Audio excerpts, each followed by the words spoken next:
Assalamualaikum warahmatullahi wabarakatuh. Perkenalkan, nama saya Farihat Mahbubah, NIM 03 dari Sistem Informasi 2017 dari kelas Audit Teknologi Informasi. Nah, di sini saya akan menjelaskan resume saya mengenai COVID 2019. Resume ini akan menjelaskan tentang 4 poin yang ada di COVID 2019.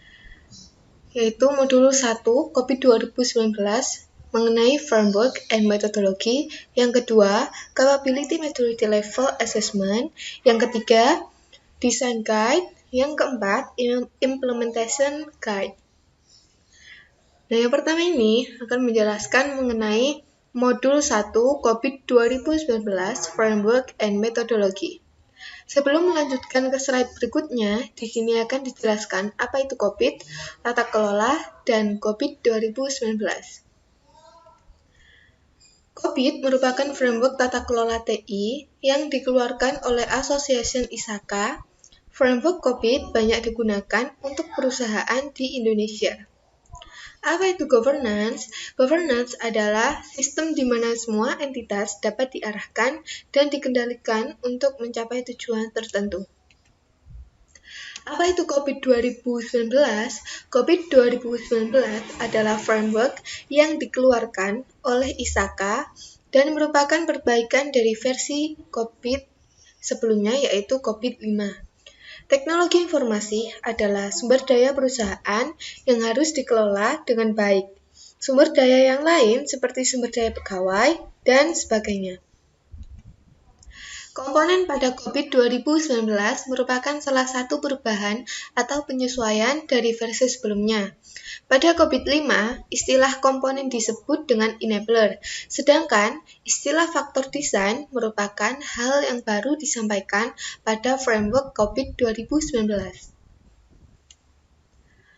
Kerangka kerja COVID 2019 membantu memastikan bahwa tata kelola perusahaan untuk teknologi dan informasi berjalan secara efektif, mendukung proses lebih cepat dan dapat disesuaikan dengan baik, serta memperkuat peran COVID secara berkelanjutan sebagai pendorong utama inovasi dan transformasi bisnis.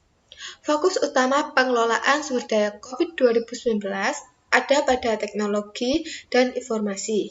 Sedangkan pada COVID sebelumnya itu, pada teknologi informasi yang seringkali hanya dianggap sebagai infrastruktur bidang teknologi informasi. Kenapa perlu menerapkan COVID 2019? Tujuan penerapan teknologi informasi adalah menciptakan value. Value adalah sesuatu yang dipersepsi oleh penerimanya. Dalam hal ini, penerimanya adalah stakeholder perusahaan, seperti pimpinan, pegawai, pelanggan, dan sebagainya. Value apa yang diciptakan? Nah, ada 3 hal, yaitu enterprise governance of IT, business atau IT alignment, lalu value creation.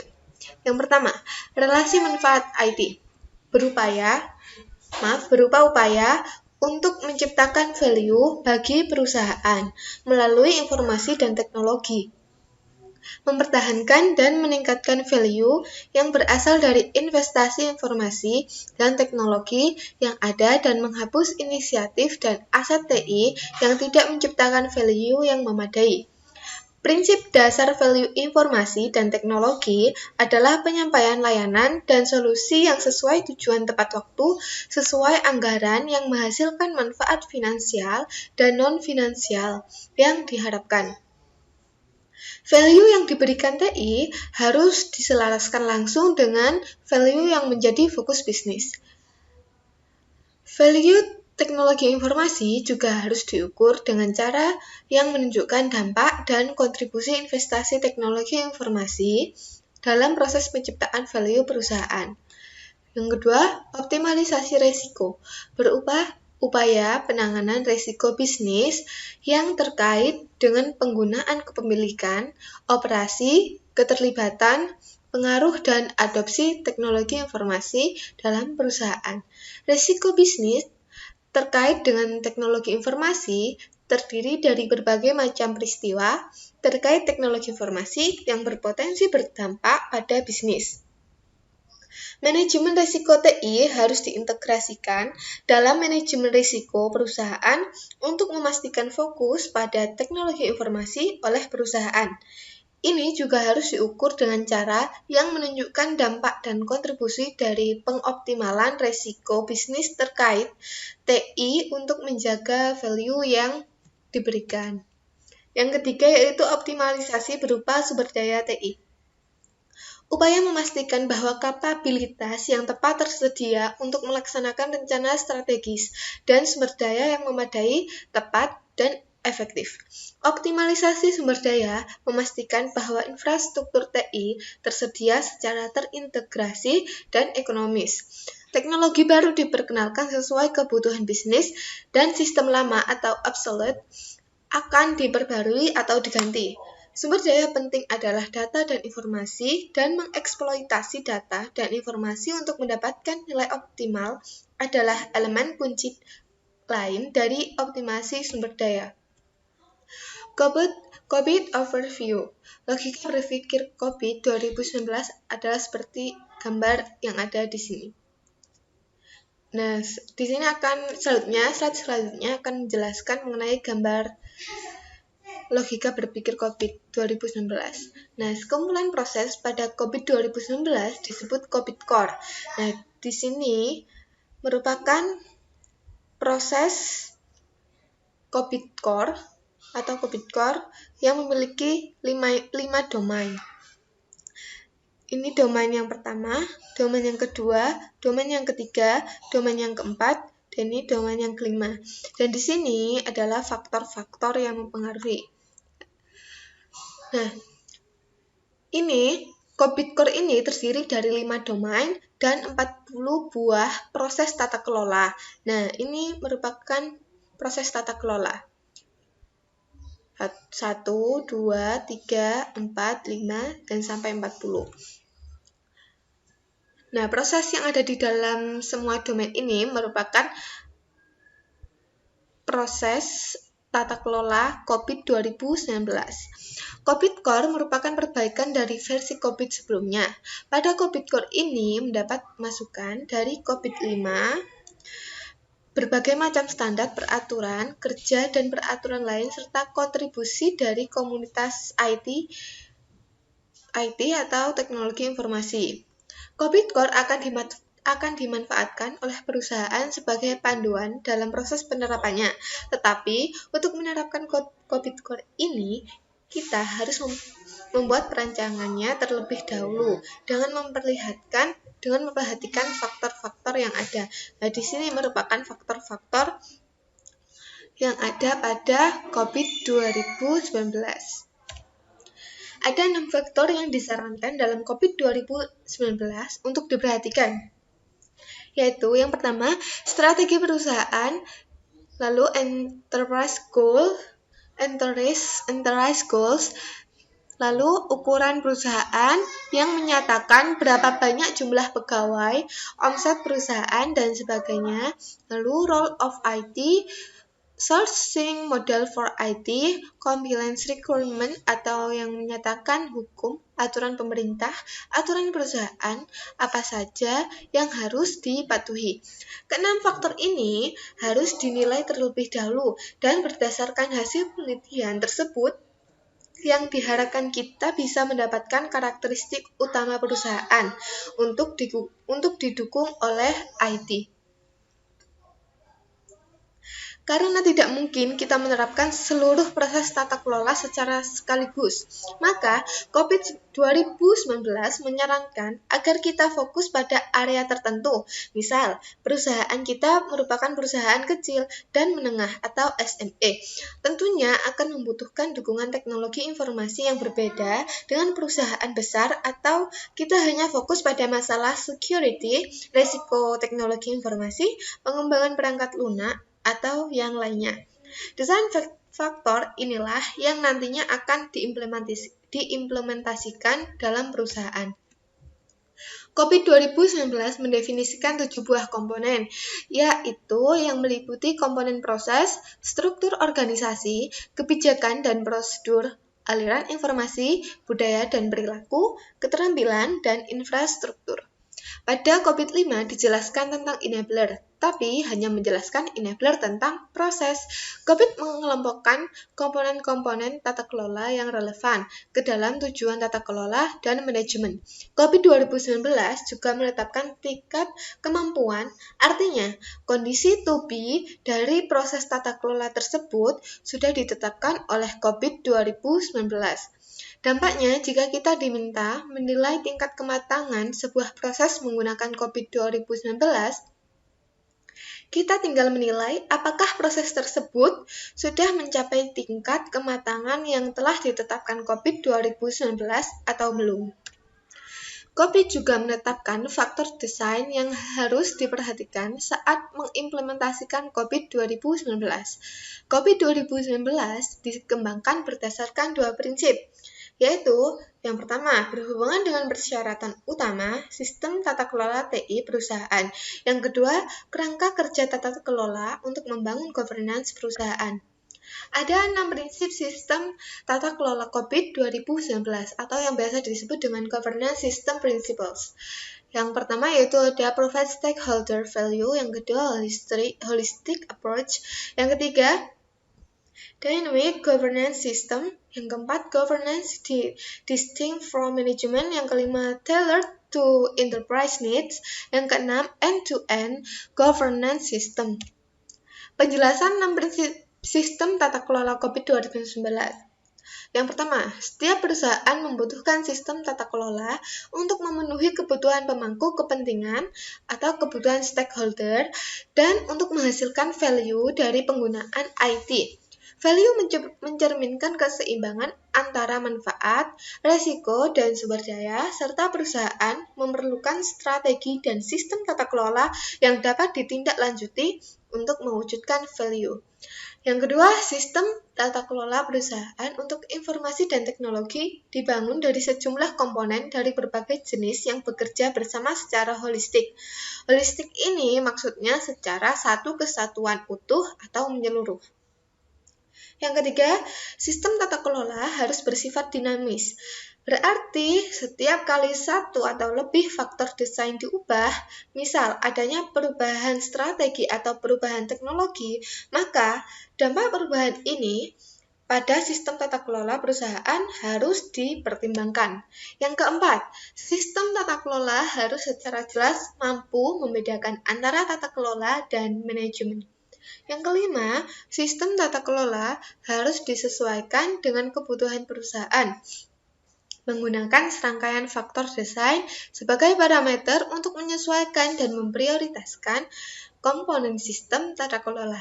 Yang keenam, sistem tata kelola harus mencakup perusahaan dari ujung ke ujung dengan fokus tidak hanya fungsi pada teknologi informasi saja, tetapi pada semua teknologi dan pemrosesan IT yang dilakukan oleh perusahaan untuk mencapai tujuannya, terlepas dari di mana proses pemrosesan berada dalam perusahaan. Terdapat 3 prinsip kerangka kerja tata kelola COVID 2019, Governance Framework Principles. Yang pertama, based on conceptual model, 2, open and flexible, 3, aligned to major standards. Yang pertama, based on conceptual model. Kerangka kerja tata kelola harus didasarkan pada model konseptual dengan mengidentifikasi komponen kunci dan hubungan antar komponen untuk memaksimalkan konsistensi dan memungkinkan adanya otomatisasi. Open and flexible harus bersifat terbuka dan fleksibel. Ini harus memungkinkan penambahan konsep baru dan kemampuan untuk mengatasi masalah baru dengan cara yang paling fleksibel dengan menjaga integritas dan konsistensi. Yang ketiga, align to major standards. Kerangka kerja tata kelola harus selaras dengan standar, framework, dan peraturan lain yang terkait dengan relevan. Ruang lingkup COVID 2019. Tata kelola yang memastikan bahwa yang pertama, kebutuhan, kondisi, dan opsi pemangku kepentingan dievaluasi untuk menentukan tujuan perusahaan yang seimbang dan disepakati. Yang kedua, arahan ditetapkan melalui penentuan prioritas dan pengambilan keputusan. Yang ketiga, kinerja dan kepatuhan dimonitor terhadap arah dan tujuan yang disepakati. Nah, selanjutnya manajemen yang meliputi aktivitas merencanakan, membangun, menjalankan, dan memantau kegiatan yang sejalan dengan arahan yang telah ditetapkan oleh Badan Tata Kelola untuk mencapai tujuan perusahaan.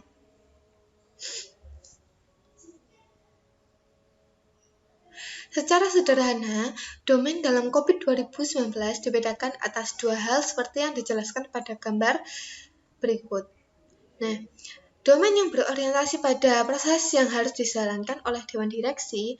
Domain yang dijalankan hanya terdapat satu domain yang merupakan orientasi dari evaluate, direct, dan monitor yang biasa disebut EDM. Yang kedua, domain yang harus dijalankan oleh divisi IT. Domain yang berhubungan dengan manajemen IT terdiri dari domain perencanaan, pembangunan, layanan, pekerjaan, dan monitoring.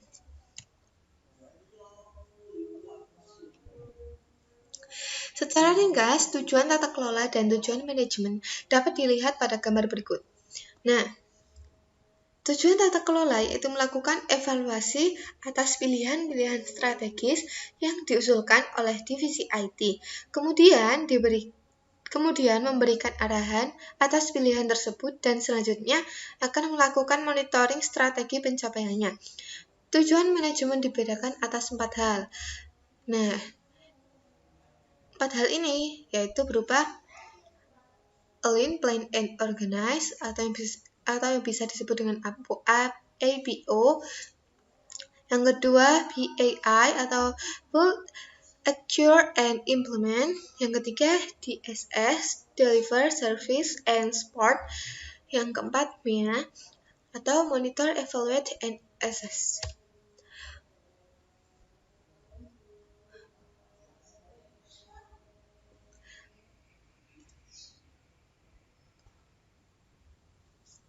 Pembagian domain. Pembagian domain di sini terdapat yaitu pembagian di governance objektif dan manajemen objektif. Nah, yang bertujuan dengan tata kelola yang terdiri dari satu domain yaitu domain evaluate, direct, and monitor atau EDM yang terdiri dari 5 proses. Nah, ini proses yang pertama, proses yang kedua, proses yang ketiga, proses yang keempat, proses yang kelima. Nah, yang kedua yaitu manajemen objektif yang bertujuan dengan manajemen terdiri dari 4 domain, yaitu align, plan, organize atau yang bisa disebut dengan ABO, build, acquire, and implement atau PAI, DSS, deliver, service, support, MEA, monitor, evaluate, and assess. Nah, ini merupakan pembagian domain yang ada di COVID 2019. Diagram yang digunakan untuk menggambarkan COVID 2019. COVID 2019 core model. Nah, di sini terdapat 40 objektif. Nah, secara umum, diagram tersebut sama dengan diagram yang terdapat dalam COVID-5, hanya terdapat penambahan proses tertentu. Goals Cascade pada COVID 2019. Diagram ini memperlihatkan bagaimana tujuan tata kelola dan tujuan manajemen dibuat. Yang pertama, kebutuhan pemangku kepentingan harus ditransformasikan menjadi strategi perusahaan yang dapat ditindaklanjuti. Yang kedua, rangkaian sasaran. Rangkaian sasaran akan mendukung tujuan perusahaan yang merupakan salah satu faktor desain utama untuk sistem tata kelola. Hal ini akan mendukung penentuan prioritas tujuan manajemen berdasarkan tujuan perusahaan. Yang ketiga, align goals merupakan istilah yang diperbarui dengan bertujuan untuk menghindari kesalahpahaman dan seringkali terjadi bahwa tujuan-tujuan ini hanya murni tujuan departemen IT saja, tetapi seperti sasaran perusahaan. Sasaran penyelarasan ini telah dikonsolidasikan, dikurangi, diperbarui, dan diperjelas jika perlu. COVID 2019 memanfaatkan model BSC.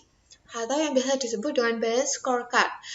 Dalam melakukan tujuan perusahaan, model BSC menyatakan bahwa tujuan perusahaan seharusnya memperhatikan keseimbangan antara 4 hal, yaitu finansial, customer, internal, learning, and growth. Nah, yang pertama pada sisi finansial, yang merupakan konsep utama investor dan pemegang saham. Yang kedua, sisi customer yang merupakan pihak yang akan menerima atau membeli produk atau layanan perusahaan. Yang ketiga, pada sisi internal yang menyatakan proses bisnis terjadi dalam perusahaan. Yang keempat, sisi SDM yang biasa diistilahkan dengan learning and growth. Ada 13 tujuan perusahaan yang terdapat pada 4 sisi tersebut. Nah, ini merupakan tujuan-tujuan dari sisi BSC. Tujuan keselarasan menekankan pentingnya keselarasan semua upaya TI dengan tujuan bisnis. Tujuan ini juga memanfaatkan BSC seperti tujuan tadi. Komponen COVID 2019. Ada 7 komponen yang terdapat di COVID 2019, yaitu proses, organizational structure, information, people, skill, and competence, principle, politics, policy, procedures, culture, ethic, and behavior, service, infrastructure, and applications. Nah, modul yang kedua menjelaskan mengenai COVID 2019 pada Capability Maturity Level Assessment. Performance Management. 1. Manajemen kinerja adalah bagian penting dari sistem tata kelola, governance, dan manajemen. Yang kedua, manajemen kinerja menyatakan seberapa baik suatu sistem tata kelola dan manajemen serta semua komponen kerja suatu perusahaan dan bagaimana mereka dapat ditingkatkan untuk mencapai tingkat yang diperlukan. Model COVID Performance Management atau biasa yang disebut dengan CPM. Prinsip-prinsip COVID Performance Management. Yang pertama, CPM harus sederhana untuk dipahami dan digunakan. Yang kedua, CPM harus konsisten dengan dan mendukung model konseptual COVID. Yang ketiga, CPM harus memungkinkan manajemen kinerja semua jenis komponen sistem governance, harus memungkinkan untuk mengelola kinerja proses serta kinerja jenis komponen lainnya. Misal, struktur atau informasi organisasi jika pengguna ingin melakukannya. Yang keempat, CPM harus memberikan hasil yang andal, dapat diulang dan relevan. Yang kelima, CPM harus fleksibel sehingga dapat mendukung persyaratan berbagai organisasi dengan prioritas dan kebutuhan yang berbeda. Yang keenam, CPM harus mendukung berbagai jenis penilaian, dari penilaian mandiri hingga penilaian formal atau audit. Capability Level COVID Performance Management. Nah, untuk penjelasannya ada di slide ini. COVID 5PAM. COVID 5PAM atau model penilaian proses menggunakan model penilaian yang merujuk kepada standar ISO 15504 yang telah diganti dengan standar ISO 33000 dan yang dinilai kapabilitasnya pada COVID 5PAM hanyalah enabler prosesnya saja.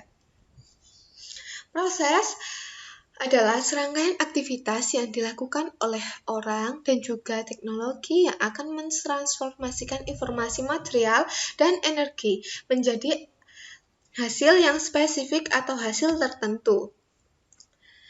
CMMI Second Point Zero, Capability Maturity Model Integration.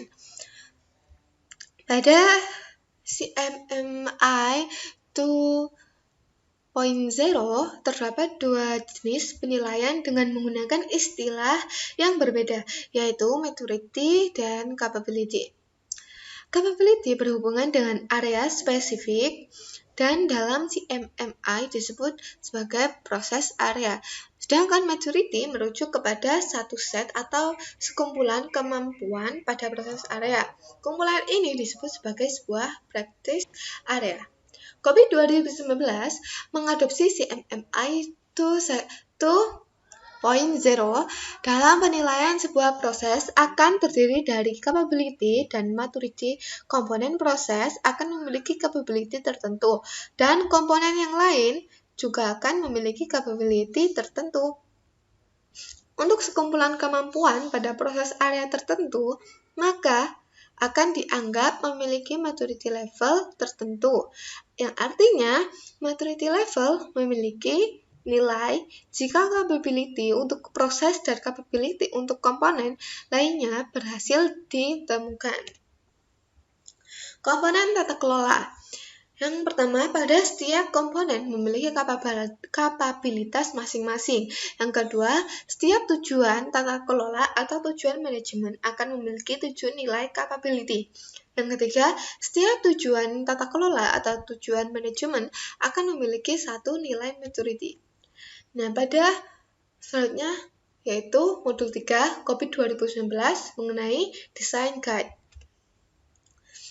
Modul 3, rancangan desain tata kelola COVID 2019 dengan menggunakan toolkit yang berupa Excel. Pada desain terbaru COVID 2019 ada 4 tahapan pembuatan desain guide tergantung kebutuhan perusahaan, yaitu yang pertama, mengetahui kondisi dan strategi tata kelola perusahaan yang meliputi memahami strategi perusahaan, memahami tujuan perusahaan, memahami profil risiko, memahami isu terkait teknologi informasi saat ini. Yang kedua, menetapkan lingkup awal pada sistem tata kelola perusahaan yang meliputi memperhatikan strategi perusahaan, memperhatikan tujuan perusahaan, profil strategi perusahaan, dan isu yang terkait teknologi informasi saat ini.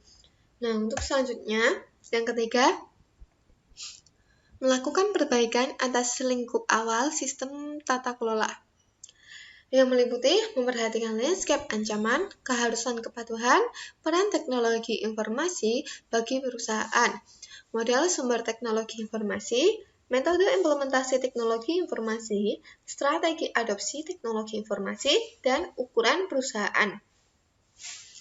Dan yang keempat, menghasilkan desain sistem tata kelolanya, yang meliputi menyelesaikan konflik berprioritas, menyimpulkan desain sistem tata kelola. Ada 11 desain faktor. Yang pertama, enterprise strategi atau strategi organisasi. Yang kedua, enterprise goal atau tujuan organisasi. Yang ketiga, risk profile atau profil risiko. Yang keempat, information and technology related issues atau masalah terkait IT. Yang kelima, threat landscape atau landscape ancaman. Yang keenam, compliance requirement, keharusan kepatuhan. Role of IT, peran IT. Sourcing model for IT, model penyediaan IT. IT implementation method atau metode implementasi. Teknologi adoption, strategi atau strategi adopsi teknologi. Dan yang terakhir, enterprise size. Desain faktor ini diperlukan karena berdampak pada penetapan prioritas manajemen objektif. Setiap perusahaan memiliki komponen yang bervariasi. Biasanya, setiap perusahaan berbeda-beda, dan terakhir, fokus area yang berbeda merupakan pengaruh dari desain faktor yang ada. Contoh beberapa desain faktor. Desain faktor yang pertama, strategi perusahaan. Ada 4 tahapan, yaitu 1. Growth atau pertumbuhan. Artinya, perusahaan tersebut fokus pada pertumbuhan, misalkan penghasilan yang berkembang. Yang kedua, innovation. Artinya, perusahaan tersebut fokus untuk mendapatkan produk dan layanan yang berbeda pada kliennya. Yang ketiga, cost leadership. Yang artinya, Perusahaan fokus pada upaya minimasi biaya. Yang keempat, client service, artinya perusahaan fokus pada pemberian layanan pada klien. Desain faktor yang kedua yaitu tujuan perusahaan. Nah, dimensi finansial terdapat 4 enterprise goals, yaitu yang pertama, portofolio produk dan layanan yang kompetitif. Yang kedua, resiko bisnis yang dikelola. Yang ketiga, kepatuhan terhadap hukum dan peraturan eksternal. Yang keempat, kualitas informasi keuangan. Nah, untuk dimensi customer, yang pertama yaitu budaya layanan yang berorientasi pelanggan. Yang selanjutnya, layanan bisnis yang terus-menerus dan ketersediaan. Lalu, kualitas informasi manajemen. Nah, sedangkan untuk dimensi internal, terdapat 4 poin enterprise goal. Yang pertama, optimalisasi fungsi proses bisnis internal, optimalisasi biaya proses bisnis, keterampilan, motivasi, dan produktivitas staf, kepatuhan dengan kebijakan internal. Sedangkan dimensi growth terdapat 2 enterprise goal, yaitu mengelola program transformasi digital, inovasi produk, dan bisnis. Toolkit. Kita ambil contoh 4 desain faktor saja. Yang pertama, desain faktor 1, memahami strategi perusahaan. Desain faktor 2, memahami tujuan perusahaan. Yang ketiga, memahami profil resiko. Yang keempat, pahami masalah terkait informasi dan teknologi. Yang kelima, yaitu initial scope atau kesimpulan. Nah, tahap 1, enterprise strategi. Kita memberikan bobot 1 terendah sampai bobot yang tertinggi, yaitu 5 pada tahapan DF atau design factor. Yang pertama, misalnya growth atau pertumbuhan, terdapat 2 bobot. Yang kedua, inovasi. Nah, di sini inovasi ada 4 bobot, cost leadership 5 bobot, client service ada 1 bobot. Setelah mengisi bobot pada worksheet di F1 dan seterusnya, berikut contoh grafik laba-laba yang menunjukkan desain faktor yang pertama. Begitu juga dengan desain faktor selanjutnya. Tahap kedua yaitu enterprise goal. Kita memberikan bobot 1-5 pada desain faktor. 2 sama seperti sebelumnya. Setelah mengisi bobot pada worksheet di F2, berikut contoh grafiknya. Nah, dapat dilihat di sini desain faktor yang kedua yaitu enterprise goal input. Tahap yang ketiga yaitu kita memberikan bobot 1-5 pada desain faktor 3, risk profile sama seperti sebelumnya. Bobotnya antara 1-5 saja. Tahap 4 yaitu menyatakan bahwa isu-isu permasalahan yang terkait informasi dan teknologi apa yang perlu diperhatikan pada tata kelola teknologi informasi pada perusahaan. Kita memberikan bobot antara 1-3 pada desain faktor 4 menurut tingkat kepentingan. Nah, kesimpulannya atau initial scope, rekapitulasi hasil dari prioritas desain faktor yang pertama, yang kedua, 3-4. Nah, ini merupakan initial scope-nya. Nah, yang keempat yaitu modul 4, KOBIT 2019 Implementation Guide. Panduan membuat kuesioner survei KOBIT 2019 Capability Level untuk proses IDM 01 dengan Google Form.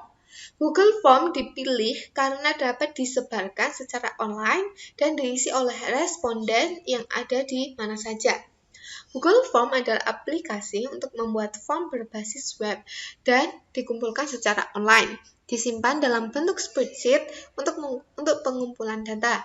sebagai kuesioner online untuk melakukan survei untuk tugas kuliah atau untuk profesional dalam mengerjakan tugas perusahaan. Nah, Google Form ini gratis, tidak ada biaya, namun kita harus mempunyai akun Google atau Gmail. Memanfaatkan 2 buku tahap pelaksanaan survei. Yang pertama, diminta untuk mengisi data diri. Yang kedua, diminta untuk menilai aktivitas yang sudah tercapai level 1 atau belum. Lalu, jika sudah, lanjut pada penilaian pada aktivitas ke capability level 2. Jika belum tercapai, maka pelaksanaan survei sudah selesai. Begitu juga dengan penilaian aktivitas capability 2, ditanya sudah selesai apa belum. Jika sudah, lanjut pada penilaian pada kuesioner survei ke capability level 3. Jika belum tercapai, maka pelaksanaan survei sudah selesai, dan seterusnya. Tahapan ini disusun berdasarkan panduan COVID untuk proses IDM 01, di mana dikatakan aktivitas maksimum adalah 4. Artinya, jika kita menilai untuk proses lainnya, ada kemungkinan mencapai sampai level 5 dan seterusnya. Nah, di sini adalah flowchart untuk tahap pelaksanaan survei. Dokumen kuesioner survei proses IDM 01 dapat di-download di link ini. Yang pertama, mengenalkan diri siapa dan mengapa kuesioner dilakukan. Yang kedua, meminta responden untuk mengisi data diri, kemudian dilanjutkan dengan penilaian capability level 1 dengan memanfaatkan dokumen atau buku COVID 2019, di mana ada IDM 0101 berisi 8 aktivitas, IDM 0102 berisi 7 aktivitas, dan IDM 0103 berisi 6 aktivitas, dan seterusnya. Lalu di bawah penjelasan ditambahkan karakteristik atau apa yang diharapkan dari capability 01. Artinya, nanti responden dirujuk pada bagian ini dan memilih apakah sudah dilakukan sepenuhnya atau sebagian besar dilakukan atau sebagian saja atau sama sekali tidak pernah dilakukan. Setiap barisnya hanya bisa diisi 1 sel saja. Untuk memulai di Google Form dapat diakses melalui link yang ada di slide ini, atau bisa langsung klik pada pencarian Google Form dengan menuliskan Google Form.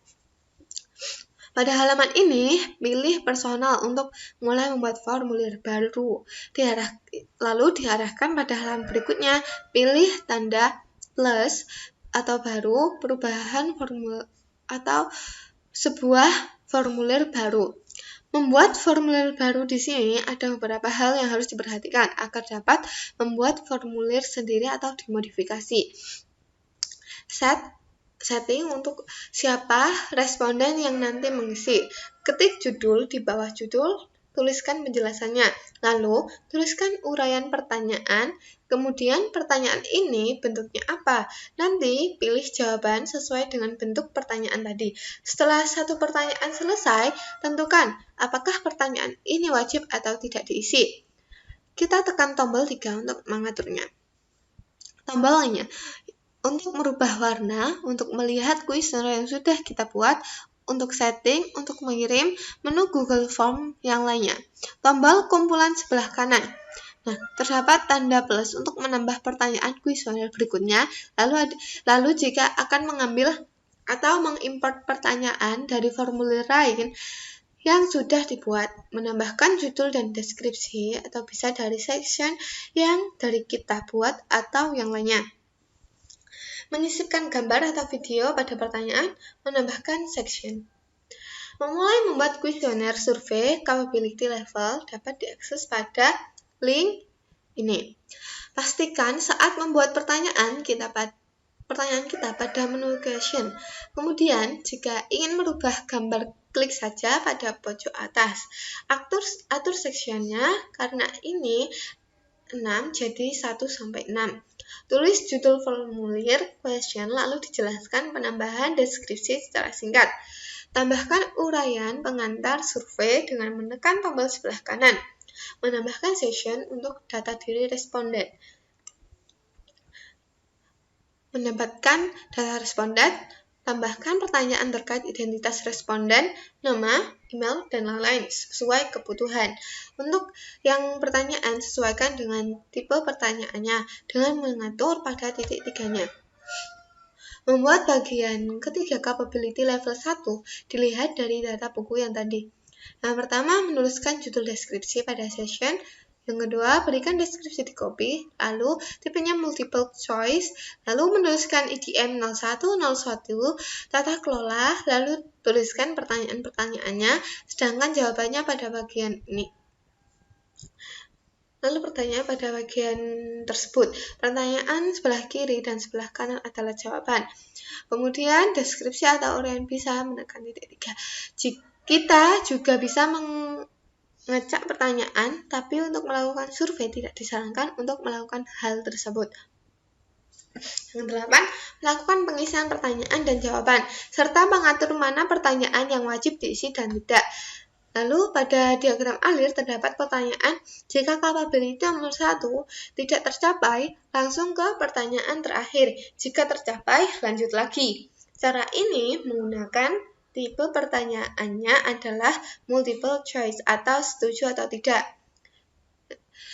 Lalu untuk membuat kondisi percabangan dengan melakukan titik 3 untuk menambahkan deskripsi pertanyaan. Questionnaire survey capability level. Yang pertama, copy alamat tadi lalu sebar dengan melalui via email, WhatsApp, dan akun-akun media sosial lainnya. Yang kedua, setelah selesai, kita bisa melihat siapa responden yang sudah mengisi pertanyaan tadi. Untuk melihat semua jawaban responden, klik summary. Untuk melihat tiap orangnya, klik di tengah. Lalu untuk melihat semua jawaban yang sangat banyak, seperti ratusan, bahkan hingga ribuan, maka kita harus download yang ada gambar spreadsheet-nya di kanan atas.